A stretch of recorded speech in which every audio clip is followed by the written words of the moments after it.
त्याच्याबरोबरच आम्ही शेळीपालनासाठी जो काही चारा केला होता, शेवरी वगैरे, तसंच काही मका वगैरे लावली होती.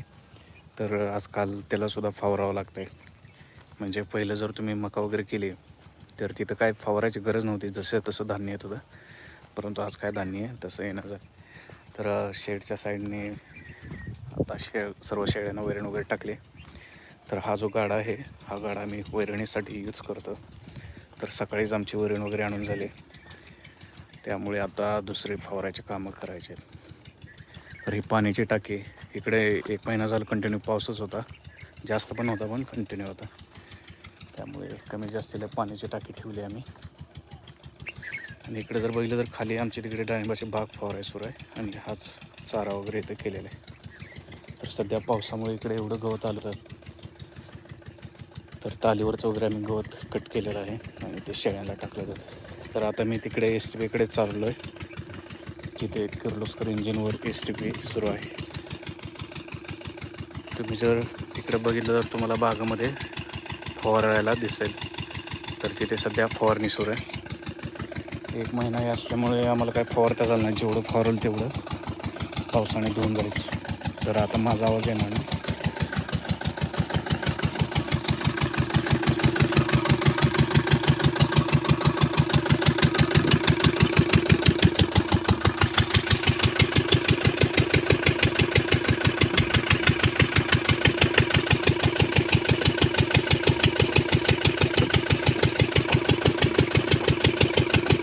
तर हे औषध फवारायला ढवळतं पावडर असल्यामुळं काय सगळे जात.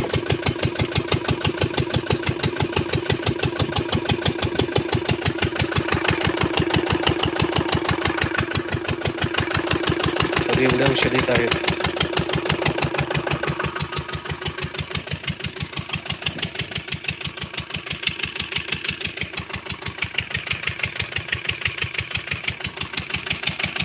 तर हे त्याच्यातून का आम्ही ते चाऱ्यासाठी किंवा डाळिंब बागेसाठी याच्यातून आम्ही हे टाकतो, खत तयार होते याच्यामध्ये.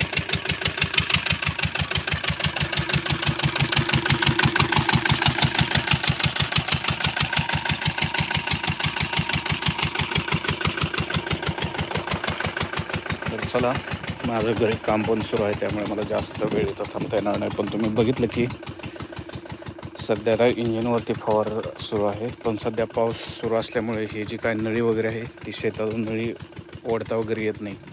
तर त्यासाठी 2-3 जण तर माणसं लागतात त्या नळी ओढायला. तर आता डाळिंबाग फवारण झाली की थोडेसे परत शेवरी वगैरे आम्हाला फवारावी लागणार आहे.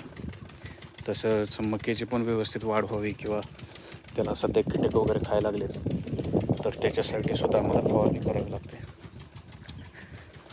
तर हे शेळीपालनसोबत, म्हणजे शेतीसोबत तसं खरं तर शेळीपालन सुरू आहे.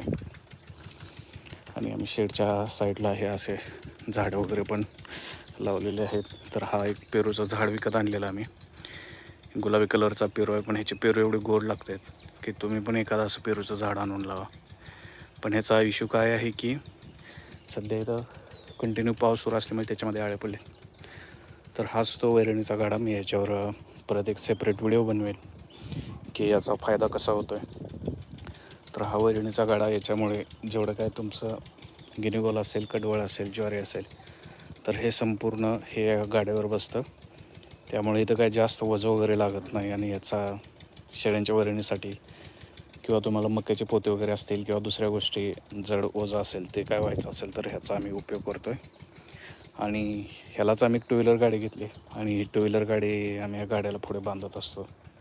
तर जेणेकरून हे राहतं आहे, म्हणजे स्वस्त पण पडतं आहे आणि तो गाडा आम्हाला कुठं पण न्यायला येतं आहे. तर तुम्हाला इकडून एक शेडचे दाखवतो. शेडला कापड लावल्यामुळे एक हे जास्त काय दिसणार नाही, मी थोडासा कॅमेरावर करून हे दाखवतो. तर सध्या असं शेड आहे, दुपारचे 11-12 वाजलेत, त्यामुळं सर्व शेड खाऊन वगैरे बसलेले आहेत. झूम केलं तर माहीत नाही तुम्हाला दिसतंय का नाही. तर झालं, सकाळी फक्त 1-2 तास काम, संध्याकाळी 1-2 तास काम करायचं, झालं, बाकी टेन्शन नाही. आणि तिकडं मगाशी गेलो तिकडं इंजिन होतं, तर तिथून आम्ही बाग फवारायला सुरू आहे. त्याच्यानंतर शेळ्यांच्यासाठी पण ते फवारायचं आहे. तर चला मित्रांनो, स्ट्रीममध्ये जास्त काय वेळ नाही, मी परत हाच व्हिडिओ डिलीट करून अपलोड करेन. तर तुम्हाला व्हिडिओ कसा वाटला किंवा तुमच्या काही कमेंट्स असतील तर नक्की कळवा. Thank you, bye bye.